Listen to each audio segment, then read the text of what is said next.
Effectivement, nous avons démarré les cours une semaine après ce qui s'est passé ici. Les enfants viennent et nous faisons cours avec eux. Comme c'est vendredi aujourd'hui, les cours finissent à 13 h et les enfants sont répartis chez eux. L'école primaire Milungu, un peu éloignée du quartier administratif, a été la cible des projectiles lancés par les hélicoptères de l'armée. Oui, j'attendais les élèves, ils n'étaient pas encore arrivés. Il y a eu seulement la tombée des obus, mais il n'y a eu aucun blessé. Là-bas à l'école, il y a une maison, un bâtiment de l'ex-combattant, qui a toujours un drapeau qui flotte, violet. Je crois, je n'étais pas avec eux. Mais moi, je pense que les gens en passant ont dû se dire, bon, c'est là. Et c'est ça. Et puis après, ils sont partis. Ils sont passés, mais en tout cas, il n'y a pas eu de... ouais, ils ont largué. Subitement, on voit maintenant, subitement l'hélico qui vient. Il a bombardé. Nous, on a dit que non, on ne peut pas rester ici parce qu'il y a les sécurités. Après, là, on voit c'est des armes qui chantent là. Pour nous, on a vu que non. Nous sommes prêts. L'hélico est revenu plusieurs fois. Ça a bombardé au moins 2 fois sur Mayama. Il bombardait dans les forêts pour intimider, je ne sais pas qui.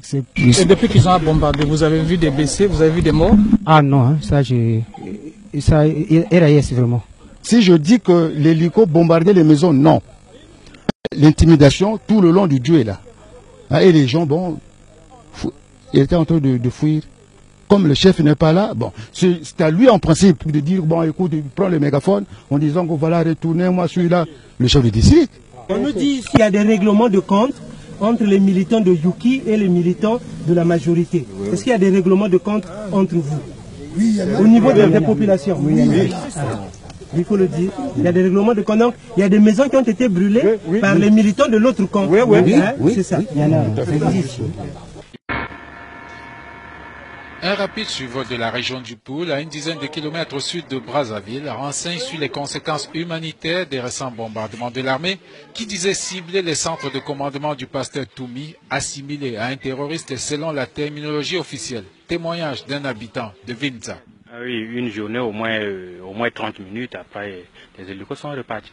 Ils étaient combien au total les hélicos? Il y avait 2 hélicos de bombardement, 2 hélicos militaires. C'était des grosses charges? Oui. Qu'ils ont déversé sur l'école primaire. Là, il n'y avait pas les élèves? Il n'y avait pas des élèves. C'est que lundi, ils étaient là, il y avait proclamation. Mardi, ils étaient là. Maintenant, le mercredi, le directeur a dit que non, demain ne venez pas. Comme les enseignants ne sont pas encore arrivés, nous sommes qu'à 2. Donc, il faut seulement revenir le lundi. Donc, heureusement qu'il n'y avait pas des élèves, mais sinon il devrait y avoir beaucoup de morts. Visiblement, les obus ont au moins touché une école sans élèves au moment des bombardements d'après divers témoignages. Beaucoup d'habitants ont fui leur domicile et certains sont encore cachés dans la forêt.